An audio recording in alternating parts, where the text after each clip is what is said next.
Kicking off at number 5, the Kaz II, which perhaps is one of the most terrifying modern instances of the term ghost ship and one of the most profoundly tragic unsolved mysteries of the deep blue sea. The Kaz II, which was publicly dubbed the Ghost Yacht, was a 9.8 metre catamaran which was found drifting listlessly 88 nautical miles off the northeastern coast of Australia on the 20th of April 2007. The 3 men aboard, who were all residents of Perth in Western Australia, were all incredibly experienced sailors. They were 56-year-old Derek Batten and brothers Peter Tunstall and James Tunstall, who were 69 and 63 respectively. Their whereabouts still remains a mystery to this day, and the fate of these 3 men perhaps may never be known. What made it even stranger is that when the Kaz II was eventually found by the Coast Guard, there were no signs of distress, no signs of boat damage, or even a struggle between the 3 men. It was as if they just vanished out of thin air. Coffee cups were left out and all the life jackets on board remained stowed away, indicating that the trio never felt at risk. In an even more curious turn of events, rescue teams discovered video footage of the 3 men on a handheld camera, seemingly hours before they disappeared. It showed them fishing, relaxing in the sun with the motor off, and offered no clues as to how these 3 experienced sailors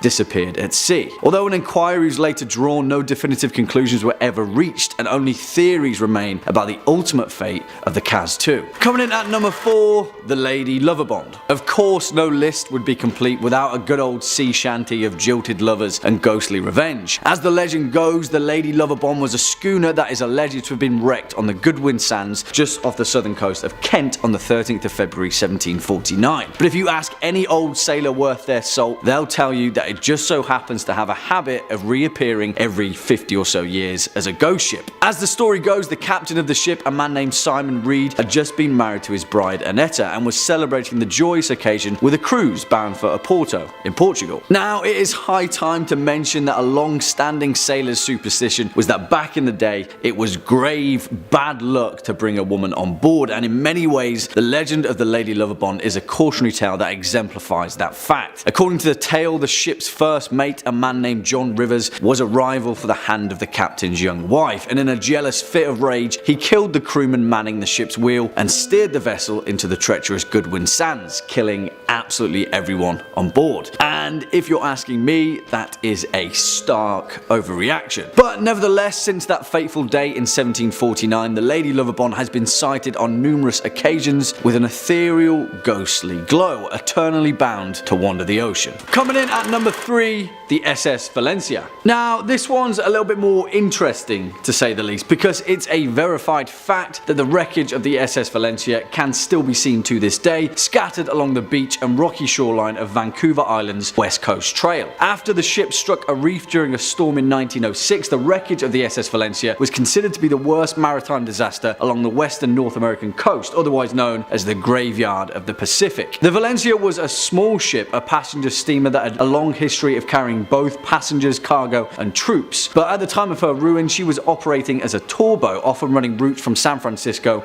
and up to Seattle. During the wreckage, tragically 136 souls were lost, with rescue efforts unable to access the Valencia in the ravaging storm. But our ghostly tale lies with those that tried to escape. You see, as the legend goes, in panic the crew launched all of the Valencia's lifeboats, going against the captain's orders, all of which went horribly wrong. 3 flipped on descent, dozens more capsized after reaching the water, and the last one disappeared out into the waves. Since the disaster of the SS Valencia, countless sailors and fishermen have reported sightings of these lifeboats listlessly floating upon the water during particularly calm days at sea. As some of the tales go, these lifeboats are still filled with the skeletal remains of the lost souls of the SS Valencia. Next up, at number 2, the Copenhagen. And it's quite the title really, because the Copenhagen is considered by most to be one of the greatest maritime mysteries of the modern era, with only whispers, rumours and speculation as to its ultimate fate. Built for the Danish East Asiatic Trading Company in 1921, it was the world's largest sailing ship at the time, and primarily served as a sail training vessel for young cadets. In the eyes of many, it was the most impressive sailing ship ever built. However, as the story goes, on September 21st, 1928, the Copenhagen departed from northern Jutland for Buenos Aires on its 10th and ultimately final voyage. A total of 75 people were aboard, and the journey was planned to span all the way to Melbourne, Australia, and then back to Europe. But tragically, as we know, it was never seen again. The thing was though, the captain of the ship, Hans Andersen, was renowned for going long periods at sea without sending any messages, and so it wasn't until nearly 6 months later that the Danish company sent a search party. No wreckage or remains have ever been found. However, following the next several years of the Copenhagen's disappearance, there were a number of highly reputable sightings of a 5-masted ship that fit perfectly its description. In July of 1930, the crew of an Argentine freighter sighted what they referred to as a phantom ship during a gale. Their captain noted in his records that this may be the Wrath of the Copenhagen. Dozens of stories and tales have perpetuated around the ultimate fate of the Copenhagen, but the truth is, we may never know. In all likelihood though, it's still out there, somewhere, floating on the endless tide. And finally, coming in at number 1 spot, the Seabird. And this story is the literal definition of a ghost ship and one of the most saltiest sea yarns that I've heard spun in a while. Although this one has a few more twists and turns that you may not have first seen coming. As the legend goes, in the year 1750, a vessel named the Seabird was idling off the coast of Newport Harbour in Rhode Island and had quickly attracted quite a crowd on the shore due to its elaborate craftsmanship. Soon enough though, the crowd of onlookers noticed that there was something strange about the Seabird. There was no one manning the ship, not a soul in sight. As the legend goes, several moments later, the ship, as if by a supernatural wind, perfectly sailed itself through the rough breakers of the beach, gently landing on the nearby Easton's beach. There, a few brave souls boarded the vessel, only to find the Seabird completely deserted, save for a boiling kettle on the stove, and strangely enough, breakfast already prepared at the table. Now, some accounts state that a group of fishermen had passed the Seabird a few hours before and had even spoken to the captain themselves. Where had the crew gone? What had happened in the few hours that had passed since their last sighting? The truth of it is that no one may ever know, and such is the nature of ghostly tales from the sea. But, well, this is where things get a little stranger still, and take this final caveat with a pinch of sea salt. But as the legend goes, decades later, an old sailor reported to a New England journalist his deepest, darkest secret. In a fit of rage, he had murdered his entire crew just before making port, throwing their bodies into the ocean. And the name of that ship? Well, the Seabird, of course. Coming in at number 5, we have the narwhal tusk. If any of you have ever seen the movie Elf, then you're familiar with the cute narwhal in the beginning of the movie, and that movie really brought narwhals to the public's attention and making this sea creature more popular than ever before, but so much about this creature is a mystery. In 1577, the English explorer Martin Frobisher led an expedition of 150 men to the northern Canada in search of gold, but they had come across something they had never intended, and that was the sea unicorn. The myth of the unicorn goes back centuries, and the business of unicorn horn trade was sustained through the Middle Ages and Renaissance by Vikings who killed the so-called sea unicorns, cut off their horns and sold them for an astronomical price. As European naturalists became more familiar with the world's animal, the myth of the unicorn faded, but mystery of the sea unicorn continued. Frobisher's discovery was actually what we know today as the narwhal, but the horn itself continues to be speculated by many. But the horn is apparently not a horn at all, but is a tooth. The relatives of narwhals include species like the beluga whales, orcas and dolphins, but the mystery remains of how did this massive freakish tooth evolve in this one specific species, after its ancestors branched off from whales with ordinary teeth. Many scientists and researchers debate about what this tooth is used for, and some suggest it's an acoustic probe, a rudder, an ice picker, or a spear for battling predators. These creatures don't make it easy for researchers to see them use their tusk for anything at all, so it makes many people continue to question it. Many have come up with many different theories about this so-called horn and what they use it for and why they have it. It has created a huge debate between researchers and scientists to this day, but no definite answer has come out to this day. In at number 4, we have the submarine disappearances in 1968. This is one giant mysterious situation, which is the disappearance of 4 submarines from 4 different countries in 1968. The USS Scorpion, a Soviet submarine K-129, a French submarine Minerve, and the INS Dakar went inexplicably missing over just a 5-month period, and the last 2 disappearing only 4 days apart. The exact causes of these sinkings remain unknown and remain a mystery over 50 years later. The INS Dakar was scheduled to arrive in Israel on January 29, 1968. When it didn't return, searchers went out to find it, but after a while there was no sign of the missing submarine. So the search ended on February 4th, and the 69-man crew was officially declared dead in 1981. The cause of the sinking was never determined, and theories say that either a mechanical or human error caused a catastrophic accident, or that the submarine snorkel was damaged after hitting another ship causing it to flood. The Minerve was on the training operation in the Mediterranean on January 27, 1968, and when they were on their way home, the men were caught in a bad storm. When it was 30 miles away from the port, the Minerve made contact with the men on land and said it would port in about an hour, but an hour came and went, and the submarine had never returned. A frantic search was conducted with 20 vessels and aircrafts trying to locate the Minerve, but it was eventually called off on February 2nd when they found nothing. The K-129 with a crew of 98 descended on March 8, 1968, and almost 2 weeks into patrol on the North Pacific, the K-129 failed to send a scheduled radio message. The Soviets soon began a frantic search, and after 2 months of no sign of the submarine, they gave up their search. The cause of the ship sinking remains unknown and will likely never be known. Almost 3 months after the K-129, the USS Scorpion, a nuclear-powered attack submarine with a crew of 99 men, went missing in the Atlantic while on its way back from a patrol in the Mediterranean. It was sent out on February 15, 1968, and toward the end of its patrol, it radioed that it was expected to return on May 27th. But as you can guess, the USS Scorpion would never return. Like the others, many searched for the lost ship, but on June 5th, the Scorpion and its crew were declared presumed lost. Over the years, there have been multiple searches for these submarines, but only parts have been recovered, and it's considered one of the biggest mysteries that happened in the sea. No one knows why so many went missing in such a short amount of time, how exactly they went missing for so long, and what exactly made these vessels disappear. And this is a mystery we may never get the answer to. Coming in at number 3, we've got the ghost ship of the Northumberland Strait. Yes, Canadian ghost pirates. That pretty much sums up my career aspirations right there. I don't know if that means I would be pirating software related to ghosts or actually becoming a phantom upon the Northumberland Strait, but I don't really care as long as my title involves the words Canadian, ghost, and pirate. But back to the actual tale at hand. This ghost ship is said to sail when it's on fire within the Northumberland Strait. What is the Northumberland Strait? It is a body of water that separates Prince Edward Island from Nova Scotia and New Brunswick in eastern Canada. Now you all know some Canadian geography. I'm so proud of you. The story dates back over 200 years when people started reporting a beautiful schooner catching fire and being engulfed in flames as people watched from shore. Anyone who has ever attempted a rescue mission finds that the ship completely disappears before they can reach it. Apparently the ship shows up before a northeast wind, forewarning terrible storms.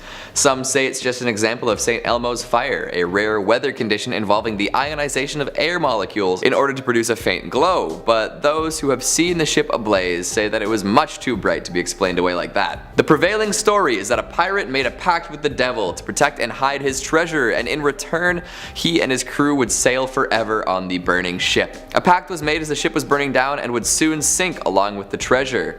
In the end, folks claim that their fate was revenge for the terrible deeds they had done in their days of piracy, like their own personal floating hell. Coming in at number 2, we have Baron Falkenberg, a tale of lovers scorned, brothers bashed, and dice rolled. This pirate haunts Germany's North Sea and has been for over 600 years. Baron Falkenberg was a relatively wealthy member of high society, planning to propose to the village's most beautiful maiden. Then his long-lost brother returned with newly found riches and proposed to her first. At the wedding, the Baron became so upset with his brother that he clubbed him over the head with a bottle of champagne. Classy. Naturally, the brother dropped dead. Seeing this, his bride ran away, claiming that she'd rather die than be with the Baron. Ouch. So the Baron did what any rational fratricidal maniac would do, and stabbed her in the heart.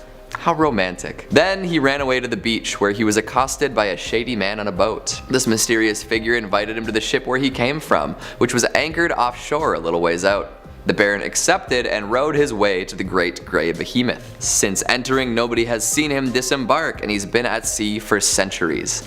The ship he boarded always seems to be heading due north, and flickers of blue flame. Some passersby claim to have seen the Baron himself playing dice with the devil in order to take back control of his soul. Unfortunately, it appears to be very difficult to win a game of chance against the devil. An additional caveat that can be added is that there are those who will claim that the story of the Baron is also connected to a Norse ghost story. The story tells the tale of a Viking sea captain who stole a magic ring from the gods. As punishment for his crimes, he was turned into a living skeleton covered in fire, condemned to spend the rest of eternity affixed to the mast of a ghostly longship. Whether the two stories are about the same ship, it's hard to say.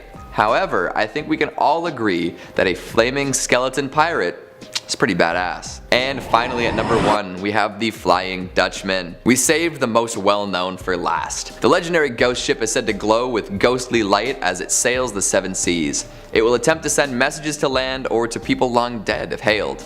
Unfortunately, nobody really wants to hail this ship, as the sight of it is seen to be a portent of doom. Like most ghostly ships, the Dutchman can never make port and is doomed to sail the oceans forever. It's theorized that the spectral seafarer had been rounding the treacherous Cape of Good Hope when it encountered a sudden storm.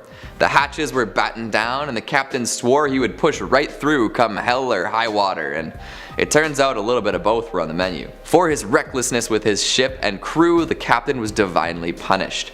He was condemned to sail the seas for eternity, serving as a warning to other mariners of bad weather and the cost of hubris. Sightings of the Dutchman have been reported since the 18th century, with many notable scallywags and scurvy dogs laying eyes on the ghastly vessel.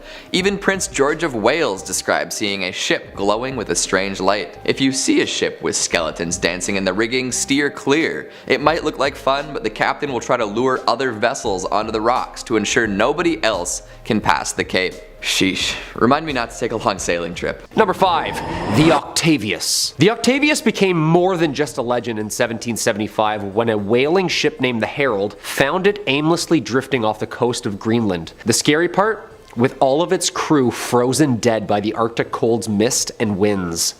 To add to the spookiness, the ship's captain was even found sitting at his desk with a logbook in front of him, finishing a log entry from 1762. The Octavius was a legendary 18th century ghost ship. According to the story, the 3-masted schooner was found west of Greenland, boarded as a derelict. The 5-man boarding party found the entire crew of 28 below deck, completely frozen solid, and almost perfectly preserved. The captain's body was supposedly slouched over the table in his cabin, pen in hand, with the captain's log in front of him. In his cabin, there were also the bodies of a woman and a boy covered with a blanket, and a sailor with a tinderbox in his hand trying to stay warm. The boarding party took only the captain's log before leaving the vessel, trying not to touch the remains or evidence of what possibly could have been the reason for the lost ship at sea. The last entry from the logbook was November 11th, 1762, which meant that the ship had been lost in the Arctic for 13 years. Can you imagine? 13 years of just traveling the Arctic, sailing slowly while frozen bodies lay still on board as a ghost ship? Yo, that's just like terrifying, okay? Like seeing a ghost ship sail up beside you from the fog, crystallized in frozen ice with the horrors that lay below the deck. Very sad, but also very scary, you know? Number 4, the SS Valencia. Side note, if you like what we do here, make sure you always Hulk smash that like button or throw a comment down below. It really helps the channel out.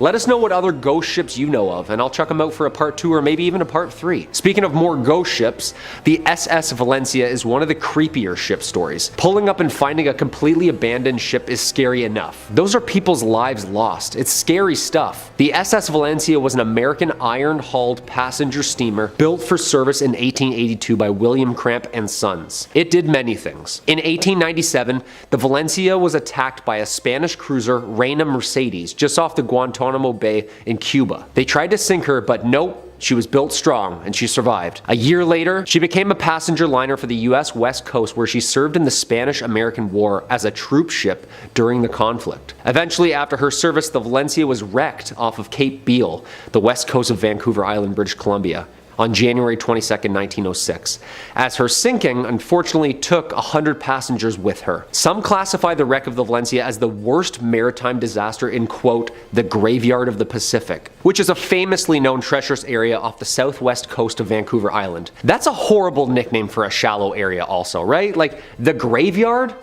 That's horrible. 6 months after the sinking, a local fisherman and his wife reported seeing a lifeboat with 8 skeletons in a nearby sea cave at the shoreline of Pachena Bay. The cave was reported to be around 200 feet deep. There was no definite explanation for the lifeboat's presence in the cave, but due to the dangerous seas outside the cave's mouth, the lifeboat along with its human remains couldn't be recovered. Local fishermen similarly report lifeboats being rowed by skeletons of the Valencia's victims just offshore as well. Most famous sighting was a rescue ship named the Topeka. Some observers on board, who were survivors of the just sunken Valencia, claimed, while sailing home with the survivors, a ship approached from the fog and the ship passing was the just sank Valencia. The crew on board apparently now all skeletons. Yo, I'm getting the Curse of the Black Pearl vibes right now, are you? Like, that's scary, scary. Number 3, the Orang Medan. That's a fun name. In the 1940s, there was a widespread story about a ship named the SS Orang Medan that had exploded near Indonesia, and its entire crew was found dead under mysterious circumstances. That's a pretty good ghost story. And like any good ghost story, there's a number of variants depending on who's heard what. Some claim that the Medan was attacked by a boarding party of rabid pirates, modern day buccaneers. Others claim that it was smuggling dangerous secret chemicals that poisoned the crew and caused the ship to explode. And of course, we're on Top 5 Scary. I love wild speculation, so I'll say I think aliens did it, and who are you to tell me I'm wrong? It could be something paranormal. Interestingly, despite this story being so widespread and repeated, there doesn't actually appear to be many records of this ship. So did it really exist? Or was the whole thing just a ghost story altogether? It's believed that the ship was passing through the Strait of Malacca during the 1940s, and one of its first references was that of a passing ship that was said to have picked up a radio signal coming from the Medan, reading out the very creepy message of, "We float. All officers, including the captain, dead in the chart room and on the bridge. Probably whole of crew dead. I die." That's something out of a Stephen King book, man. The vessel was an American ship called the Silver Star, and it went out to investigate probably the scariest message you could ever get at sea. What they found they couldn't have prepared themselves for. The entire crew was dead with, I quote, "teeth bared, with their upturned faces to the sun, staring as if in fear." The ship's dog had died too. But most bizarre was that none of these bodies showed any signs of a physical struggle. Some believe the ship had been carrying toxic materials and poisoned the crew, and that seems possible, but honestly, given off of what I just read, that sounds way more like it's supernatural. I think demons were involved. If you've ever seen the movie Event Horizon, this seems a lot like it was an Event Horizon situation. Number 2, the Young Teaser. So they called me in high school.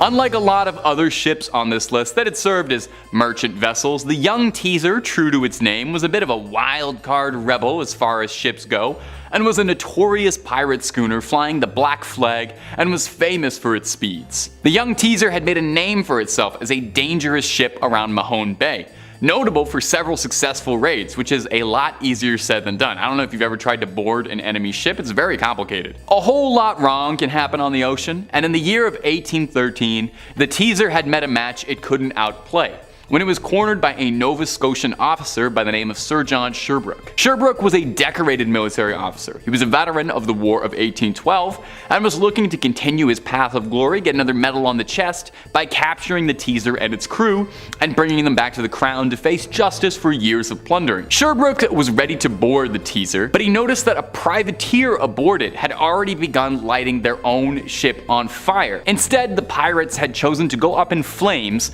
rather than face the noose back in England. Now, a pirate choosing death before capture isn't the most wild story. I'd wager a lot more pirates did that than Jack Sparrow would have you believe, but it's how the Teaser's legacy carries on that gives it a spot on this list.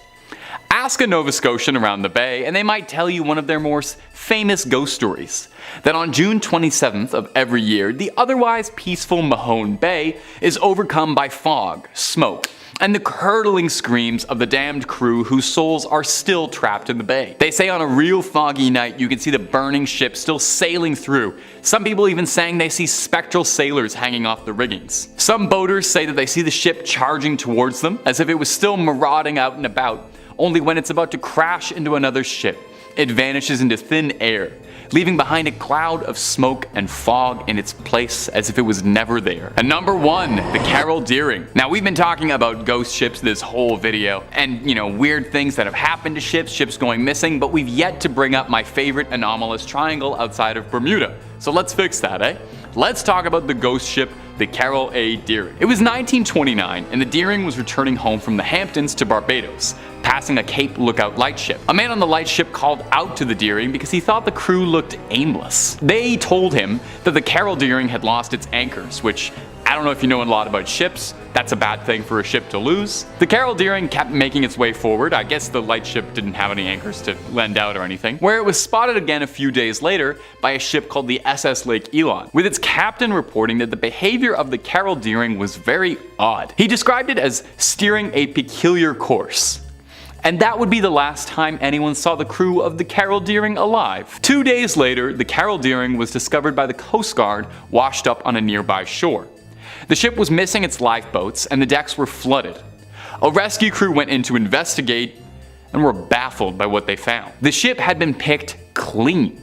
It was missing all its documents, all important equipment, belongings. It was stripped to the walls. The lifeboats and anchors were all gone, and there wasn't a single sign of life in the ship, with the exception of one oddity. A beautiful feast laid out for the entire crew that had been untouched.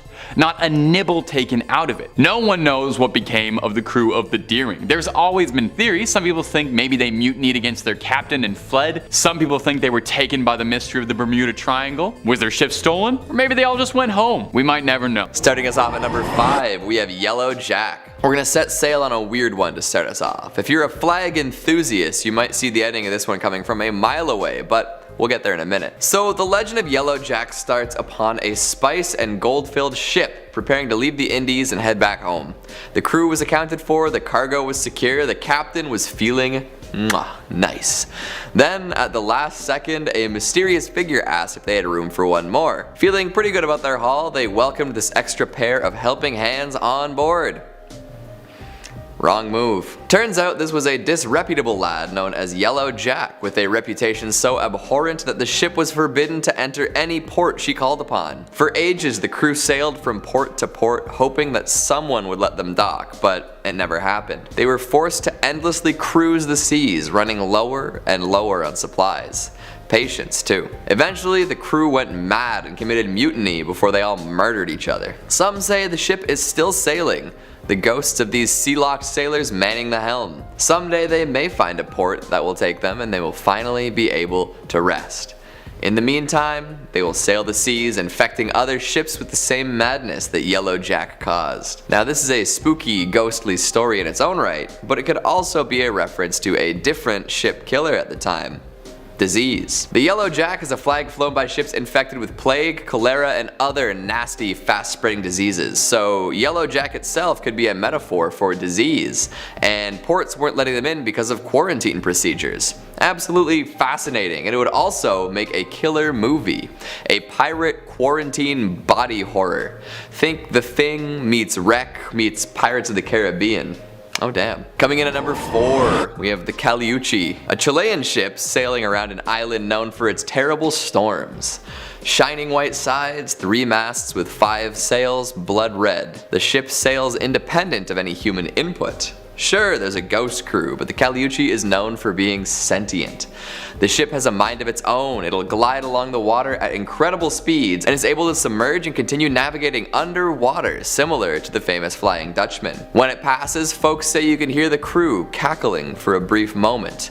It's a ship known for the merriment of its ghostly crew. They throw parties often and hop around on one leg. The folks on board often only have one leg because the other is folded behind their back, similar to another Chilean mythological entity. To top off their strange looks and mannerisms, some crew members have backwards faces, terrifying all who lay eyes upon them. Some say the Chaleurs is manned by sailors, both dead and alive, dragged from the depths and snagged off passing ships. Another legend says that the ship is piloted by the souls of the drowned, brought aboard by water spirits and granted the gift of life in exchange for their servitude. Not so sure that's a good deal, you know, life eternal, but you'll always be on a stinky ship. Maybe the parties are just that sick. Merchants who trade with Chaleurs supposedly become very wealthy afterwards, and anyone who has laid eyes upon it wears a crooked smile forever. Again, interesting deal. Lots of money, crooked smile. I guess you could afford a dentist and some plastic surgery at that point. Number 3. The Mary Celeste. We've heard about her. One of the most famous real-life ghost ships, of course, is the mystery of the Mary Celeste. And I say mystery because it's still a mystery. She was found drifting slowly through the waters of the Atlantic Ocean in 1872, sailing completely unharmed and untouched with all its sails still up, the crew's personal belongings intact, and a cargo of more than 1,700 barrels of booze untouched. She set sail from New York City with more than 1,700 full barrels of alcohol destined for Italy for distribution. On board were 10 people, including Captain Briggs, his wife, and their daughter. Over the next 2 weeks, the ship encountered, well, something bizarre. 10 days later, the vessel was spotted by a British brig, De Gratia. The crew from that ship boarded the Mary Celeste and discovered it deserted. Yeah, no crew. Spooky. First thing I'm thinking is Bermuda Triangle. Always, always, always. Ghost ships, anything lost at sea, Bermuda Triangle, immediately. But apparently a British ship found the Mary Celeste on December 4th, 1872, near the Strait of Gibraltar. It's alright, so not the Bermuda Triangle then? No? Alright. Yeah, it couldn't have been pirates either, because apparently they like to drink stuff. It was apparently late reaching Italy, and this British ship went out looking for her, confused where she had gotten lost. The strangeness comes with the boarding. Below deck, things looked completely normal. Absolutely no signs of attack or struggle. The only things missing were one lifeboat and the captain's logbook, and most importantly, the entire crew. Theories of crew mutiny, weather phenomenons like giant waterspouts, or even consumption of poisonous foods came into play. After passing Santa Maria Island, the Azores, on November 25th, 1872, there were no more entries. Devoid of all crew, but strangely stocked to the nines with food and booze and all of the crew's personal belongings like jewelry and clothes. With no clear explanation, the Mary Celeste remains one of the most puzzling ghost ships around. They still have no idea what happened to those people. After the salvage hearings, Mary Celeste continued in service under new owners, but in 1885, her captain deliberately wrecked her off the coast of Haiti as part of an attempted insurance fraud. Number 2. Lady Lovabond. A ghostly story of lust, love, jealousy, and rage. The dark history of this haunted love boat. In 1748, the day before Valentine's Day, it was set to sail as a celebration of the ship's captain's wedding. On February 13th, 1748, the ship contained by the newly married Simon Peel was carrying his new wife Annetta and their wedding guests from London to Oporto, Portugal. Unknown to the captain, his first mate Rivers was also in love with Annetta, and in a fit of insane jealousy, seized the helm after murdering the helmsman and deliberately steered the ship towards the Goodwin Sands, where it ran aground, cracking the ship in half and unfortunately drowning everybody on board. And there, the story might have ended, had it not been witnessed for all the claims to have seen the ghostly ship appear every 50 years. Some of them even passing close enough to hear the sounds of celebration. Apparently on the 13th of February, the Edenbridge spots Lady Lovabond's ship exactly 50 years later. It was reported seen by ship captain James Westlake, and according to his testimony, he almost collided with the ship before he could finally turn the steering wheel to avoid the collision. Dude, close call, just shows up out of nowhere? Like, what? He also recorded in his logbook the ship was headed straight for the Goodwin Sands. Other sightings have been reported at 50-year intervals, except for 1984, when the ship failed to materialize. 1798, 1848, 1898, and 1948 witnessed the ship's sightseeings. Even some boats sent out rescuers, assuming that it was in distress or lost at sea, but later it could never be found. Yo. A tale as old as time, huh? Jealousy, that'll do it. Yep, always does. And number 1, the Flying Dutchman. In all maritime folklore, this ghost ship has left quite an impact like no other. It's the ghost ship. The oldest one in the book. Well, maybe not the oldest, but definitely the most prolific and well known. The Pirates of the Caribbean, the Dead Man's Chest, is literally the story of this. The legend, Vanderdecken, the captain, is on his way towards the East Indies with the confidence and determination. He tried to steer his ship through the horrid weather conditions of the Cape of the Good Hope, but failed miserably. Even after, of course, vowing to drift until his own demise, you see, he apparently signed a little deal with you-know-who. He swore that he would succeed through the perils of waves even if he had to sail until his judgment day. The devil apparently heard his oath and took him up on it, and now the Dutchman is condemned to stay at sea forever. Legend says that since then, they have been cursed to sail the oceans for eternity. To this day, hundreds of fishermen and sailors from the deep sea have claimed to have even witnessed the Flying Dutchman, continuing its never-ending voyage across never-ending waters. The most famous sightings, I would say, is that of Prince George V of Wales.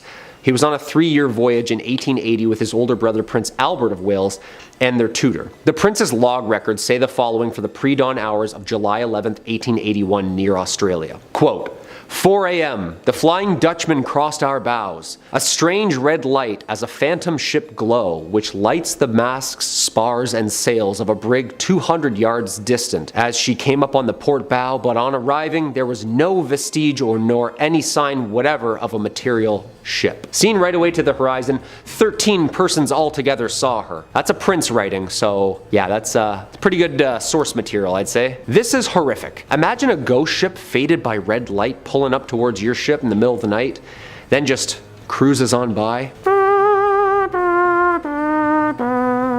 Yeah, that'd be the end of me, for sure. Kicking off at number 5, the Chaleurs. And for this first foray into these particular ghost ships that haunt the sea, we're going to be heading over to the mythologies of Chile and the many legends that have been built around its coastal landscape. One of those, according to Chilean legend, is that of the Chaleurs, a large ghost ship that sails the seas of Chiloé, a small island just off the coast, where it only ever appears at night. The ship itself is said to appear as beautiful, cast in a bright white light, an enormous vessel with 3 masts and 5 sails each. It is said that when the Chaleurs appears, it is always at night and always full of lights, with the sounds of a great party and a feast on board. Quickly though, it disappears, plunging back beneath the murky depths. Interestingly enough though, although this vessel is said to be similar to the Flying Dutchman, there is a boatload of mythology relating to this particular legend.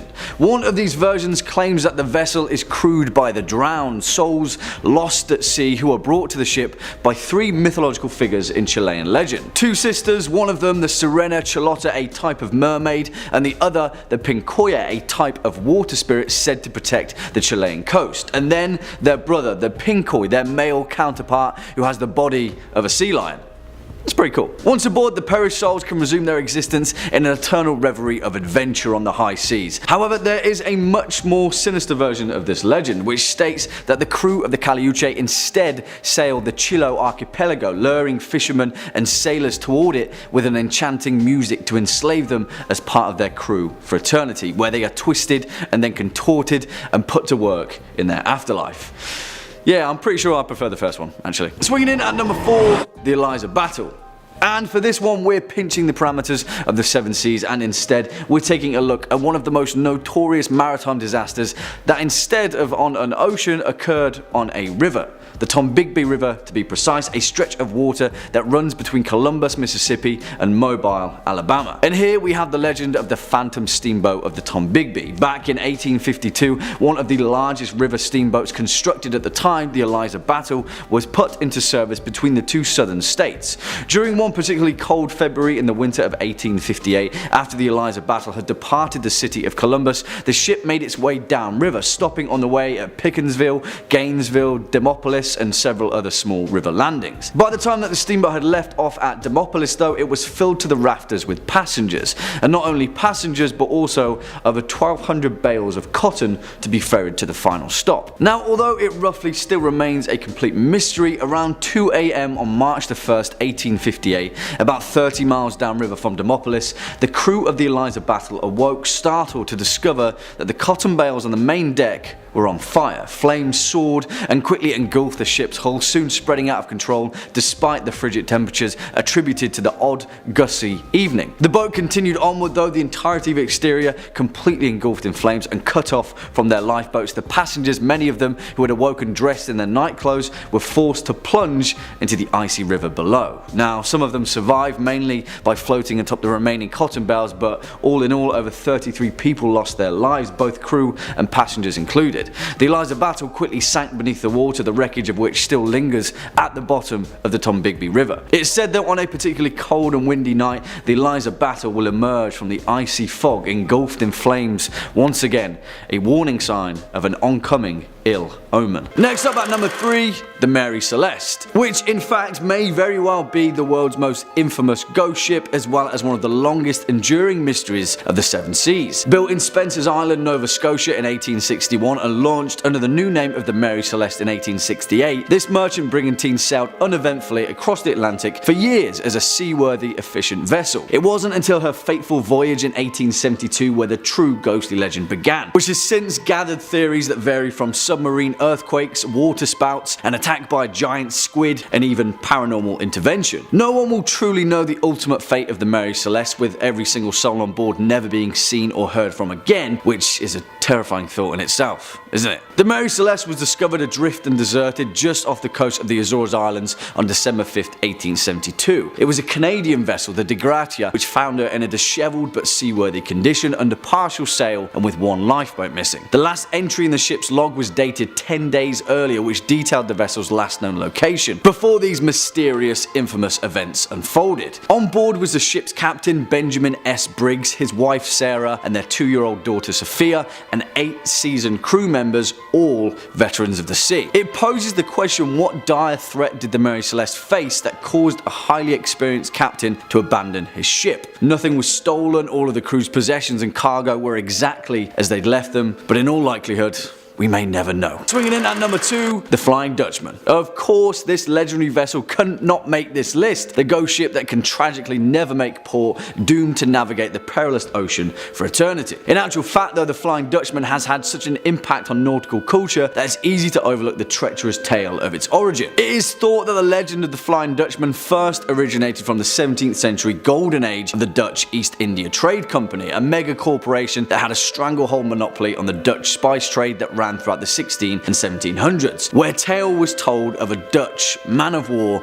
that was lost just off the Cape of Good Hope. Purportedly, every soul on board perished after being ravaged by a violent tempest. The following few days, numerous other trading ships reported seeing a ghostly, ethereal vessel out in the foggy mist of the ocean, flying the exact same colours as the Dutch vessel. Since then, the Flying Dutchman has gathered notoriety as the worst omen you could ever hope for of a phantom ship that heralds the demise of an entire crew, with sightings continuing all the way into the 19th and 20th centuries. In fact, perhaps the most recognised sighting was by King George V himself during a 3-year voyage in 1881 just off the coast of Australia. He noted in his personal log that 13 people had seen the same glowing Flying Dutchman in the early hours of the morning, and later in the day, the ordinary crewman who had spotted the vessel fell from the foremast and, in his words, was smashed to atoms. It's a little bit worrying, that one, eh? And finally, our number 1 spot, the Orang Medan. And where do we even begin with the bizarre, perplexing legend of the Orang Medan, perhaps the most terrifyingly unexplainable instances of a ghostly shipwreck in history? But, well, the leading physical theory of the Orang Medan may be even more horrifying than it first appears. As the legend goes, at some time in June 1947, an American vessel by the name of the Silver Star picked up several distress calls from a nearby Dutch merchant ship, the Orang Medan. A radio operator aboard the troubled vessel sent a message in Morse code. In rushed, confused dots and dashes, it read, "We float. All officers, including the captain, dead in chart room and on the bridge. Probably whole of crew dead." And then a few moments later, after even more confused dots and frantic dashes, 2 words came through very clearly. "I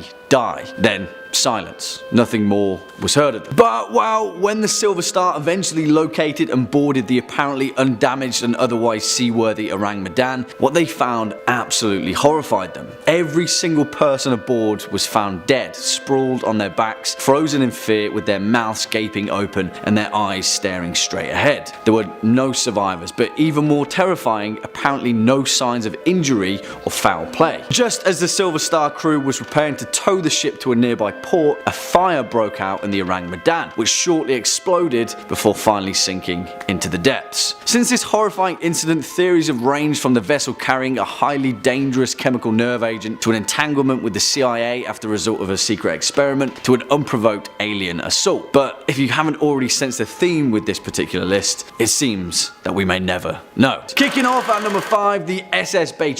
Now, although many tales of ghost ships and their legend are mired mired in murky mystery and spotty historical records, this one is perhaps one of the most well-documented cases of a ghost ship in nautical history. Built in Sweden in the year 1914, the SS Baie was used as a trading vessel for routes between Hamburg and Sweden in and throughout the First World War. After the war though, it was shipped over to Canada, where it was employed by the Hudson's Bay Company, carrying cargo throughout the Arctic region. There, on October 1st, 1931, during a routine voyage, a devastating storm blew in and the Baie was trapped in pack ice just off the coast of Alaska. The crew quickly abandoned ship, traveling over the ice to the nearest town of Barrow, Alaska, where they took shelter. Several days later, after the storm had subsided, the crew returned to retrieve their precious cargo, only to find that the SS Baie had disappeared. Her captain decided that she must have broken up during the storm and sunk, but a few days later, an Inuit seal hunter told the captain that he had spotted the Baie nearly 50 miles away from their initial position. As the story goes, the Baie didn't sink at all, and for several decades after her abandonment, she sailed the Arctic coast completely unmanned. In fact, the SS Baie was seen on numerous occasions throughout the following century, and several crews even managed to board her. In fact, the last recorded sighting was by a group of Inuit in 1969, a staggering 38 years after she was abandoned.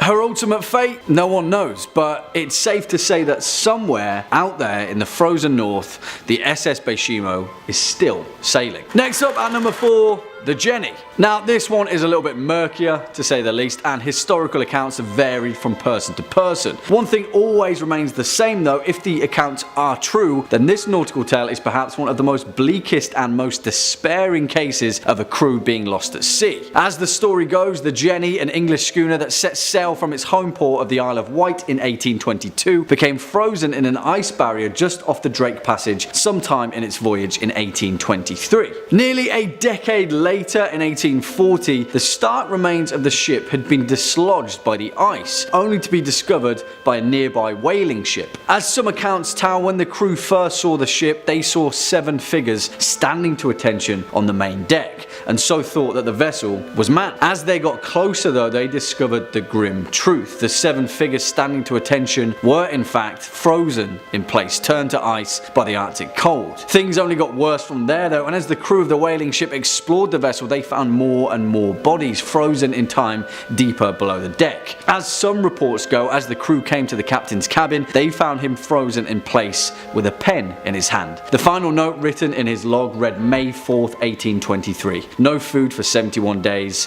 I am the only one left alive. Yeah, spooky stuff. Next up at number 3, the Fireship of Baie de Chaleurs. Which, I mean, come on guys, that's probably the most awesome sounding title to anything on these historical lists, right? The Fireship of Baie de Chaleurs sounds like something that Geralt of Rivia himself would sail down to Skellig after a summer in Toussaint, but whatever, that's by the by, because this vessel in question actually takes us over to the eternally autumnal eastern tones of New Brunswick, Canada. Now, the Fireship of Baie de Chaleurs is also more commonly referred to as the Chaleurs Phantom or the Phantom Ship, and it often takes the form of a series of ghost lights just before a storm, appearing as a large 3-mast galley. Now, the actual mechanics of this phenomenon are dubiously debated, and many believe it's caused to be down to either the weather phenomenon of St. Elmo's fire or an undersea release of natural gas after a patch of rotting vegetation just off the New Brunswick coast. I mean, that's a completely different story entirely, but what we're concerned with is the actual origin of the Fireship, the history of which is equal parts tragic and gruesome. As the legend goes, back in 1501, a Portuguese captain had spent a year pillaging the coast of Baie de Chaleurs, capturing Mi'kmaq natives for the slave trade. However, his cutthroat agenda was miscalculated, as a year later, when he returned to the region on his second voyage, he was captured, tortured and killed by the Mi'kmaq people in revenge for their kidnapped tribesmen. The legend didn't end there though, because a year later, the brother of the Portuguese captain sailed to the bay in search of his missing sibling, and upon seeing the same flags, the Mi'kmaq people attacked the ship, setting it ablaze whilst it was moored in the bay. Cut off, burning, and with certain death facing them, the sailors swore to haunt the bay for 1,000 years as their blazing fireship sank into the Bay of Chaleurs. Now, whilst later both Mi'kmaq and Portuguese casualties washed up on the shores of the island, the bay itself is said to be haunted by those that perished, often appearing as distraught sailors and warriors, their flesh burnt by the fireship. Swinging in at number 2, the Princess Augusta. And on the topic of ghostly phenomenon, this particular apparition is perhaps one of the most well documented ghost ships of the 18th century, although the actual history behind it is shrouded in intrigue. Although the folklore account of this particular vessel is based upon the historical wreck of the Princess Augusta, a ship that sailed out of Rotterdam in August 1738 under the command of Captain George Long, in more modern records it is commonly referred to as the Palatine, where the Palatine Light, the apparition in question, famously gets its name. And the reason for that is down to the nature of the ship. Alongside 14 of his crew, Captain Long's directive was to transport 240 German immigrants from the Palatinate region of the Rhineland to build a new life for themselves in Philadelphia. However, we know that this is the tale of a ghost ship, and from the offset, their vessel was afflicted with some terribly tragic luck. Not long after passing through the Atlantic, the Princess Augusta's water supply was contaminated, causing a fever and flux to spread through the ship, killing 200 of its passengers, half the crew, and the captain himself. The ship's first mate, Andrew Brooke, quickly took command as the survivors leapt out of the frying pan and into the fire, getting hit by severe storms that pushed the ship far off course to the north. They then endured 3 months of extreme weather and dwindling supplies, when eventually they emerged shipwrecked in Block Island, not far from Rhode Island. Here the tale splits, but one thing is certain: Andrew Brooke, the first mate and commanding captain, took what remained of his crew and rowed ashore without once looking back at the cursed ship. It is said that some of the passengers survived, aided by the Block Islanders, but little to nothing is known about those that survived the entire voyage. As the legend goes, the Princess Augusta was set alight from the coast in the dead of night, pushed out to sea to burn and then disappear. At night, they say that if you listen closely, you can hear the screams of those that didn't make it back to shore. And finally, coming in at our number 1 spot, the Duke of Danzig. And for our most terrifying ghost ship on this list, of course it has to be a brutal and bloodthirsty pirate ship, a privateer that plundered her way across the Caribbean, notoriously in the name of her royal namesake, the Duke of Danzig. This ship's seafaring career was relatively quiet for the first few years of service, mainly acting as more of a letter of marque, a deterrent more so than a private man of war.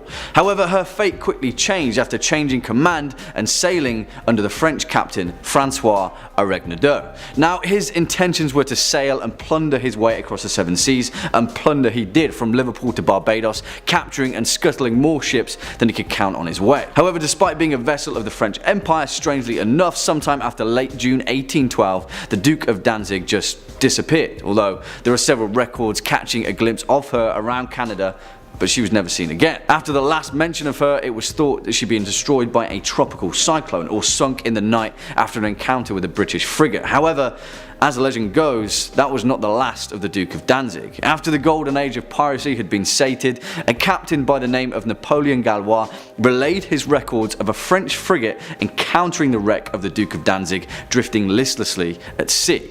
As his crew witnessed, the ship itself was covered from helm to hull in dried blood, and in staggered rows were the putrefying corpses of her crew, many of which were brutally crucified to the masts or the deck. Strangely enough, there were no signs that she had been in recent battle. In fact, despite the blood, she was pristine, no shot holes, and her sails and rigging intact. After searching the ship, Gallois' crew found a stack of blood-stained papers identifying the captain as the same Francois Aregnadour. And then, as they left, the crew of the frigate set the brig ablaze, forever to be buried at sea, along with her mystery. Number 5, the Mary Celeste. Our first entry on the list of ghost ships today is the story of the Mary Celeste, a ghost ship where the crew abandoned it for a reason no one knows. In 1872, the captain, one Benjamin Briggs, cast off out of New York's docks to travel to Italy. On board were the captain, his wife, their young daughter, and a small crew of 8 seasoned sailors coming with them. The voyage seemed like a success until it was found by another ship,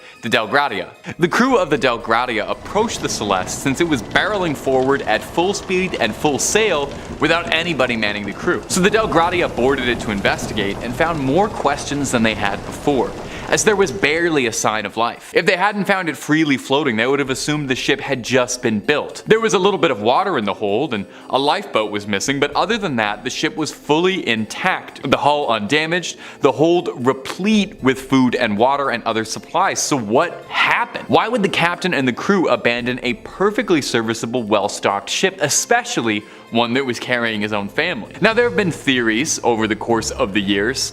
piracy is a fairly common suggestion, suggesting they were attacked, but if the ship had been raided, why did they leave all the food and water behind and leave the ship freely floating? It's not like a pirate to leave anything valuable behind, anything at all. The ship was still on course to their destination, and the logbook found on board stated that the Mary Celeste was on the right path, so what happened there? They were going the right way. It's worth mentioning that before this strange occurrence, the Mary Celeste already had a checkered history. It was originally known as the Amazon before Jeff Bezos sued. No, it was the Amazon, but it was given a new name after a series of mishaps led crews to believe it was a cursed ship. The first captain died of an extreme sickness, and on one of the first voyages, the Amazon crashed into another ship. So it was renamed the Mary Celeste, hoping perhaps that a new name and a coat of paint could salvage its reputation. If only that was the case. The Celeste was recovered and sailed a few more years before being run down for insurance purposes, and to date, no one knows what ever became of Benjamin Briggs and his crew. And if you're looking for more ghost stories, not necessarily nautical, but ghost stories of any variety, Top 5 Scary has loads of that and then some. We've got just about everything freaky you can think of. So click on through and hit subscribe. Please make sure you hit that bell. But would you kindly do that at the end of this video, because I got way more stories about haunted ships coming up for you right now. Let's get back into it. Number 4, the Jenny. Way back in the era of exploration, when ships sailed across the sea, the South Pole was one of the most treacherous passes an explorer could make, and countless sailors sailed their last expedition around the Antarctic. One such ship is a small schooner called the Jenny. Now, we really don't know much about this ship, the purpose of its original mission, really even who was sailing on it. What we know of the Jenny comes from the post-mortem, when it was found discovered by a whaling ship in the year 1860. The Hope was sailing through when it spotted a battered schooner, beaten but somehow still sailing around, passing narrowly through the gap between two icebergs. The crew of the Hope closed in. This was quite an odd sight. They recognized the English flag atop the mast and assumed the ship was in grave danger and needed immediate assistance, so they sailed on forward. They saw 7 men standing on the deck, although they looked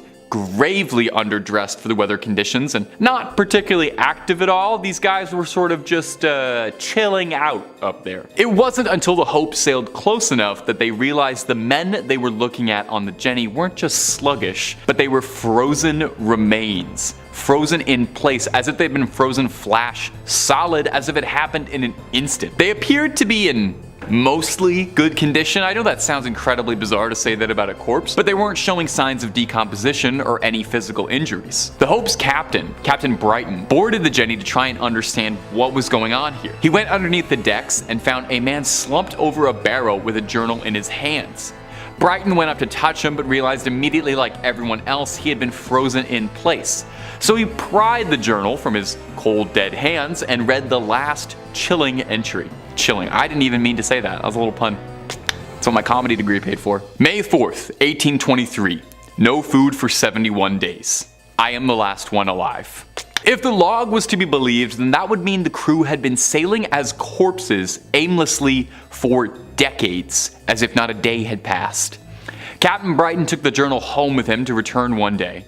And tragically, the wife of the Jenny's captain was found dead in the bedroom cabin alongside the ship's dog. The Hope sailed off with nothing more than the journal and left the Jenny floating across the frozen water, where she may still be to this day, or perhaps she's plunged deep beneath the water. Wherever she is, I hope those men found some peace and hopefully some food. Coming in at number 3, we have the Bermuda Triangle. Named for the triangular shape of around 500,000 square miles of ocean between Miami, Bermuda, and Puerto Rico, for centuries the Bermuda Triangle has been mystified as a harrowing patch of ocean where sailors and pilots are prone to lose contact with the natural world and disappear forever. Back when Christopher Columbus first sailed the area, he claimed to see a giant ball of light in the sky that crashed into the horizon and made it glow. Soon after, all sorts of strange events happened in the area, including several boats mysteriously disappearing, and in one instant in 1945, an entire squadron of US torpedo bombers vanished into thin air due to all these weird instances, giving this place the name the Devil's Triangle. The exact number of ships and airplanes that have disappeared is not known, but it's estimated that around 50 ships and 20 planes have been victim to the Bermuda Triangle, and many of these mysterious disappearances of these ships and planes have never been recovered. Many see the Bermuda Triangle as a real phenomenon and have multiple theories to try and explain this mysterious place. And some of these theories are human error, paranormal explanations, violent weather like hurricanes, the Gulf Stream, which is a major surface current within the ocean, methane hydrates, which is a form of natural gas that causes bubbles to form around the ship and ultimately sink it without warning. All of these are only theories, and the Bermuda Triangle to this day is the most notorious sea legend of all time. In at number 2 we have the Gulf of Mexico's cursed shipwreck. An estimated 4,000 shipwrecks litter the seabed across the stretch of water, and the Gulf of Mexico is one of the wealthiest locations for maritime archaeology in the world. In February 2001, oil workers for ExxonMobil were laying some pipeline when they happened to stumble upon a shipwreck about 2,600 feet deep. After discovering the wreckage, a team was assembled to explore this mysterious ship, but nothing seemed to go right. The exploration submarine malfunctioned right as it was getting ready to go down to check out the wreck, and that was only the beginning of these mysterious malfunctions. Others include video monitors going out whenever they fired their thrusters, sonars breaking, and hydraulics going haywire with no explanation for any of these problems. After nothing working and things continuing to break, the Navy sent a researcher submarine down to investigate the wreckage, and on the way down it suddenly self-destructed, and somehow when it finally did get to the wreck, its arms were too short to reach anything. 6 months later, in July in 2002, a team working aboard the NR-1 decided to launch a robotic sub down to the wreck site, but the malfunctions continued. The second the rover entered the water, it veered to the right and went out of control. The tether had caught in the propellers, which caused the vessel to smash into the underside of the ship, and the rover was never recovered. Later in the summer of 2002, the curse would continue as a ship from Sustainable Sea Program of the NOAA offered to pick up artifacts from the site. The first time the vessel attempted to leave the dock, debris was lodged in the propeller. The second time, the propeller locked and the ship ended up in dry lock, needing repairs. Over the years, many others have tried to learn more about this wreck, but little was found, and what was found wasn't at all helpful. To this day, nothing has been able to get too close to the shipwreck to investigate and explore the phenomenon, and very little is known about this mysterious ship. Many believe the lives lost in the wreck continue to haunt the ship and will keep anyone and everything out of it at all costs. And finally, in at number 1 we have the unmapped ocean floor. This is truly one of the biggest mysteries, and humans' curiosity about the Earth's floor is centuries old.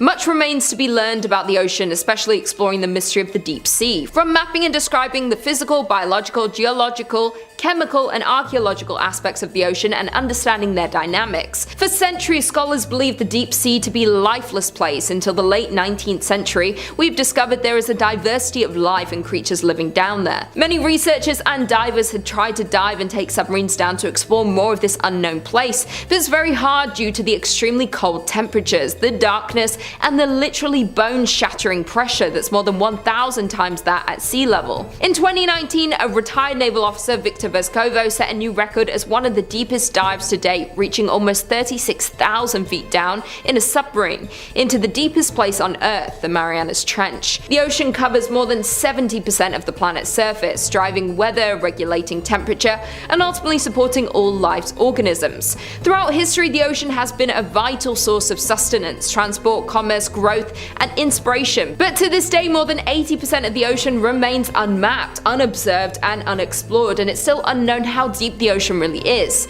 Given the high degree of difficulty and cost in exploring our ocean using underwater vehicles, researchers have relied heavily on technologies such as sonar to generate maps of the seafloor, but currently less than 10% of the global ocean is mapped using modern sonar technology, and only about 35% of the United States have been mapped using modern methods. As we go deeper into the ocean floor, it's too deep for this modern technology because it's too remote and dark for this type of visual mapping. So if you go swimming in the ocean, it's very unknown of what is swimming and living below you. But scientists and researchers continue to develop technologies to unlock the many secrets of the ocean. The NOAA is working to increase our understanding of the ocean realm.